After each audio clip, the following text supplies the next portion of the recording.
You've been carrying a storm inside you, and you call it thinking. But what if I told you the moment you stop trying to see? Is the moment everything becomes clear. There's a kind of exhaustion that sleep doesn't fix. It's the tiredness that comes from a mind that never stops, a mind that dissects every conversation, replays every mistake, rehearses every future that hasn't arrived. You lie awake at 3 in the morning, not because the world is loud, but because you are. And here's the strange part. You've been taught that this is normal, that a busy mind means you're engaged with life. That constant analysis means you're intelligent. That worrying about tomorrow means you care. But somewhere beneath all that noise, there's a part of you that knows the truth. The truth is you're not thinking your way to clarity. You're thinking your way into fog. Every thought you pile on top of the last one becomes another layer between you and what's real. Between you and the moment that's already here. Between you and the person sitting across from you. Between you and yourself. Think about the last time you watched a sunset. How long did it take before your mind turned it into something else? Before you reached for your phone, or started planning dinner, or remembered something you forgot to do. The sky was painting itself in colors that don't have names, and you were somewhere else entirely. Not because you're broken, not because you're doing life wrong, but because you've been trained to believe that presence is not enough. That the moment, as it is, requires your commentary, your judgment, your mental footnotes, and so you narrate everything. You narrate your relationships. What did they mean by that? Why did they say it that way? What should I have said instead? You narrate your worth. Am I doing enough? Am I good enough? Will I ever be enough? You narrate your future. What if this happens? What if that doesn't? What if I fail? What if I succeed and still feel empty? Layer after layer after layer. Until the present moment, the only moment, that actually exists becomes something you pass through on your way to the next thought. This is not peace. This is not living. This is existing at the mercy of a mind that was never supposed to run the whole show. Now here's where it gets interesting. Your mind is not the problem. Your mind is a beautiful instrument, a tool for navigating complexity, solving problems, creating art, building bridges between ideas. It's a gift. But somewhere along the way, the tool became the master. The mind, which was meant to serve you, started to define you. And you forgot that you are not your thoughts, you are the space in which thoughts arise. There's an old Zen story about a monk who came to his teacher, desperate for peace. He said, "Master, my mind is wild. It races and torments me. Please tell me how to stop it." The teacher smiled and said, "Show me this mind that torments you." The monk paused, he looked inward. He searched, and finally he said, I cannot find it." The teacher nodded. "Then I have already put it to rest. Do you see? The mind you're battling, the one that feels so loud, so consuming, so real it only has the power you give it through attention. The storm is made of thought, and thought, when left alone, dissolves like mist in sunlight. A quiet mind doesn't mean an empty mind. It doesn't mean you stop thinking altogether. It means you stop believing every thought that passes through. It means you stop treating your inner narrative as gospel truth. It means you recognize I am not the voice in my head. I am the one who hears it. And in that recognition, everything shifts. Because when you are no longer identified with the noise, you can finally hear the silence beneath it. And in that silence, there is clarity. There is wisdom. There is a kind of seeing that doesn't require analysis. A quiet mind sees everything not because it's searching, but because it's open. It sees the truth in a person's eyes before they speak. It sees the lesson in the difficulty before the difficulty ends. It sees the beauty in the ordinary moment before the mind labels it as ordinary. So let me ask you something. What if, just for today, you practiced listening instead of narrating? Not listening to others, although that too, but listening to life itself. What if you let the morning be morning without deciding if it's good or bad? What if you let the silence between words exist without rushing to fill it? What if you sat with your coffee and just sat, not scrolling, not planning, not reviewing yesterday or rehearsing tomorrow, just here? This isn't about becoming a monk or abandoning responsibility. This is about remembering that you are not your to-do list. You are not your anxiety. You are not the sum of your thoughts about yourself. You are the awareness that holds it all. And awareness doesn't need to be loud to be powerful. In fact, it's in the quiet that you become most awake. The mind will keep spinning its stories. That's what it does. But you don't have to live inside them. You can step back, you can breathe, and in that single breath, you remember. The storm was never real. You are the sky. You've been trying to control the river by thinking about it. But the river doesn't need your permission to flow, and neither does life. There's a particular kind of suffering that only humans inflict upon themselves. It's the suffering that comes from believing we can manage the unmanageable. That if we just think hard enough, plan well enough, worry thoroughly enough, we can bend reality to our will. We treat life like a puzzle we're supposed to solve. And when the pieces don't fit, we don't question the approach, we question ourselves. I should have seen this coming. I should have been smarter. I should have done more. The word should becomes the ruler by which we measure our worth. And it's a ruler that never measures us as enough. Because here's the truth you've been avoiding. You were never supposed to control everything.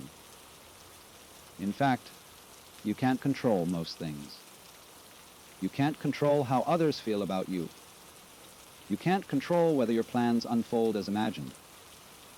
You can't control the economy, the weather, the traffic, the diagnosis, the ending. You can't even fully control your own mind. If you could, you would have silenced it by now. And yet the mind insists on the illusion.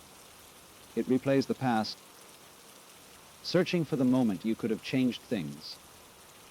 It rehearses the future, convinced that enough mental preparation will prevent pain. But all this ever does, is take you out of the only moment where life is actually happening. Right here, right now. This breath, this heartbeat, this second that will never come again. The Sufis have a teaching: surrender is not defeat. It is alignment with what is. Think about that. Surrender doesn't mean giving up. It doesn't mean becoming passive or indifferent. It means recognizing the difference between what you can influence and what you cannot. It means releasing the exhausting need to force, fix, and control every outcome. It means trusting that life is not happening to you, it's happening through you. And when you stop resisting what is, something miraculous occurs. You become available to what's actually here, the conversation you've been too distracted to hear, the opportunity you've been too rigid to notice, the peace you've been too busy to feel. A quiet mind sees everything because it's not tangled up in how things should be. It simply sees how things are. And in that seeing, without the filter of fear, without the distortion of control, wisdom arises naturally. Not from thinking, but from presence. Alan Watts once said, "Muddy water is best cleared by leaving it alone." Your life is the same. The more you stir it with worry, analysis, and mental manipulation, the muddier it becomes. But when you stop, when you simply allow the sediment settles, the water clears, and you see that most of your suffering was optional. You see that the things you feared were shadows. You see that the moment you stopped clinging so tightly, life began to unfold in ways your mind could never have orchestrated. So here's a practice, not something to perfect, just something to try. The next time you feel the grip of control tightening, when you catch yourself spiraling into what if or I should have, pause. Place your hand on your chest. Feel your heartbeat. And whisper, either aloud or silently, I trust what is. Not because everything is easy. Not because you have all the answers. But because in this moment, you are here. You are breathing. And that is enough. Life has carried you this far, hasn't it? Through every loss, every uncertainty. Every moment you were sure you couldn't survive life has carried you. Maybe it's time to stop fighting it. Maybe it's time to let the river take you where it's already going.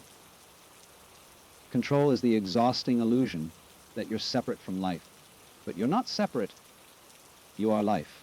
And life knows what it's doing even when you don't. So take a breath. Let go. And watch what happens when you stop trying to steer the wind. There's a voice inside you that is never satisfied. And it's been running your life without your permission. But what if you could finally hear it for what it is and smile? You've achieved things. Maybe not everything you wanted, but things. You've grown. You've learned. You've survived seasons that nearly broke you. And yet there's still that feeling. The feeling that it's not enough. That you're not enough. That no matter what you do, there's always something missing. Some next level to reach. Some version of yourself you haven't become yet. And so you keep climbing. Not because you want to, but because you're afraid of what it means if you stop. This is the ego's game. The ego is not evil. It's not the enemy. But it is endlessly hungry. It feeds on comparison, achievement, validation, and the story of me.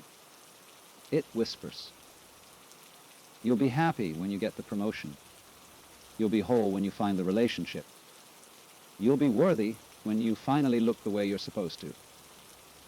And every time you reach the goalposts move. Because the ego doesn't want you to arrive. It wants you to keep seeking. Seeking is how it survives. But here's the secret the ego doesn't want you to know. You are already whole. Not in some distant future when you've fixed yourself. Not when you've earned it or proven it or perfected it. Right now.